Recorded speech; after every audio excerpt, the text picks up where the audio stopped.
Ceci est la suite de la vidéo que nous avons publiée sur la culture de pommes de terre dans des sacs remplis de différents composts. Et ce sont les mêmes sacs. Après avoir vidé, pesé et enregistré la récolte de pommes de terre, nous avons rechargé les sacs avec le même compost et bien arrosé. Je vais maintenant planter des poireaux pour observer les effets à long terme de ces composts. Nous avons ainsi mesuré leur performance sur la première moitié de l'année, d'avril à mi-juillet. Et c'est toujours le même jour. Nous avons récolté les pommes de terre il y a quelques heures. On est toujours le 18 juillet. Il est 3 heures de l'après-midi et je vais planter ces pommes de terre. Et elles ont été cultivées dans des pots de 7 cm comme celui-ci, après avoir été semées en modules multi-semis. Nous avons mis 3 graines, ou parfois 4, 3 ou 4, en espérant obtenir 2 ou 3 plants, parfois 4. Elles poussent très bien, surtout les poireaux en touffe. Donc je mets 2 touffes, en moyenne 4 ou 5 poireaux dans chaque sac. Et je vais juste les mettre comme ça. En fait, c'est plus facile d'utiliser ma main. Donc je veux les mettre assez profondément. Et donc ce sac, celui-ci, le premier ici, c'est du compost de champignons. Je vérifie ça. Oui, champignons. Le compost de champignons a permis à la plante de pommes de terre de devenir la plus grande. Mais elle avait un nombre moyen de pommes de terre. Je pense que c'était parce que vous pouvez vérifier cela à la fin de la vidéo. Le compost de champignons contient encore de nombreux nutriments non libérés pendant la culture de la pomme de terre. C'était du sol, la terre faite maison, qui s'est en fait plutôt bien comporté lors de l'essai. Il a donné un rendement faible mais respectable. Mieux que ce à quoi je m'attendais, pour être honnête. Vous savez, c'est là que c'est tellement fascinant. Avec votre sol, le résultat serait différent. Et donc ici, il ne s'agit pas tant de dire que le sol est bon ou mauvais, mais plutôt d'offrir un point de comparaison. Non, celui-ci, oui, c'est du compost fait maison, donc c'est mon propre compost. Nous l'avons tamisé à 4 mm et maintenant il a environ 1 an. C'est un compost de très bonne qualité, ou un compost qui a vraiment belle allure. Et celui-ci avait aussi des feuilles très vert foncé sur les pommes de terre au moment où nous les avons récoltées. Donc je pense que cela ne s'est pas traduit par un meilleur rendement de pommes de terre. Ici, j'ai des copeaux de bois tamisés à 4 mm. Et à l'inverse, quelque part ici, comme celui-ci, c'était des copeaux de bois non tamisés. Donc nous avons 2 types différents de copeaux de bois. Voici du terreau Moulton Gold pour rempotage et jardinière, celui qui a donné le plus de pommes de terre. J'ai l'impression qu'il ne donnera peut-être pas le plus de poireaux, parce que je pense que, comme tous les terreaux pour rempotage, il est conçu pour une croissance rapide, puis il s'épuise en nutriments. Ce terreau n'est pas prévu pour la croissance longue durée. Enfin, il a maintenant un peu plus d'1 an. Le compost de déchets verts provient du compostage à haute température de déchets de jardin. C'est très noir.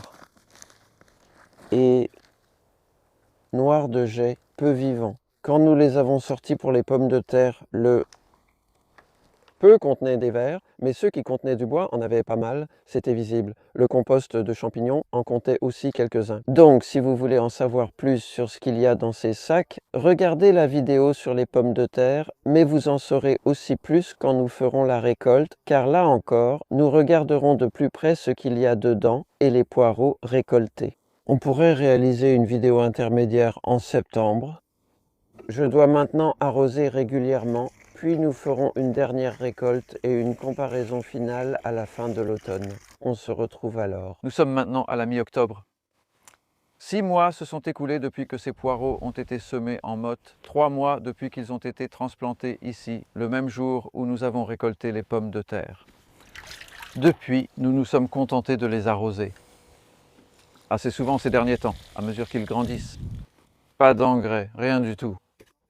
Donc toute la croissance que vous voyez provient uniquement de ce qu'il y a dans ces différents composts et dans le seul sac de terreau. Et je les ai disposés ici en ligne, plus ou moins selon la vigueur de leur croissance, juste pour illustrer les différences. Ce premier sac, c'est le Johnson Sioux, avec des morceaux de bois un peu plus gros. Celui-ci, c'est le terreau de rempotage Moulton Gold, qui clairement n'est pas conçu pour pousser sur le long terme. Celui-ci, c'est du compost déchets verts qui a maintenant 18 mois ou 18 mois depuis qu'il a été livré ici. Ceci est la terre faite maison. Et puis ce sac-là contient les copeaux de bois tamisés, issus de bois d'environ 3 ans. L'avant-dernier sac contient du compost de champignonnière et le tout dernier sac, c'est mon compost fait maison. Et ce qui va se passer maintenant, c'est Adam qui va récolter ceci et il va le faire avec un transplantoir.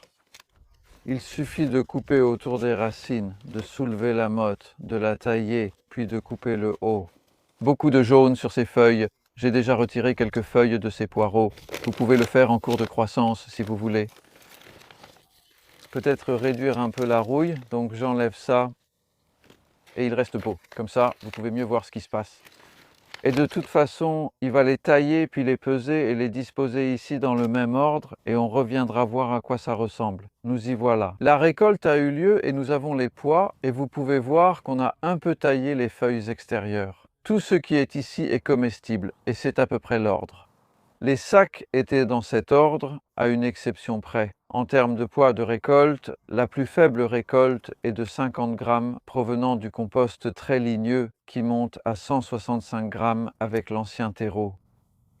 Ensuite, on observe une nette augmentation. Il s'agit des déchets verts âgés de 18 mois, soit 370 grammes. J'indiquerai tous ces totaux dans la description si vous voulez vérifier. 290 grammes proviennent du sol. C'est plus que prévu, la terre est excellente ici. 310 grammes provenant du compost de bois tamisé, donc tous ces résultats sont assez similaires, sauf celui-ci. Il n'y a vraiment pas beaucoup d'écart. Et ensuite, on a les deux plus gros, 425 grammes du compost de champignons et 495 grammes, presque un demi-kilo, du compost fait maison. Et c'est probablement le plus beau poireau de tous. Comme vous pouvez le voir, ils ne sont pas particulièrement longs, ce ne sont pas des poireaux de concours. Il y a beaucoup de nourriture ici et la culture a été très facile, il a suffi d'un peu d'eau. Ces sacs avaient déjà servi à cultiver des pommes de terre, donc ils n'étaient pas riches. Si vous aviez voulu augmenter la récolte de poireaux, vous auriez pu ajouter par exemple du fumier de poule ou un peu de compost supplémentaire par-dessus. Normalement, j'aurais fait cela car les sacs n'étaient pas pleins et auraient pu l'être. Cela aurait mieux marché. Vous auriez eu un fût blanc plus long. Que faire du compost maintenant? Eh bien, nous allons l'étaler sur les plates-bandes, comme ceci, sans utiliser d'engrais ni rien d'autre. Ces composts pourraient encore permettre de cultiver quelques plantes, mais la récolte sera faible, donc nous les utiliserons sur les plates-bandes. Et si je devais à nouveau cultiver dans des sacs comme ceci, vous pourriez utiliser ces mêmes sacs. Et j'y mettrai du compost frais, par exemple du compost maison ou tout autre compost de votre choix, et j'espère que ce bref aperçu de la culture en sac vous a plu.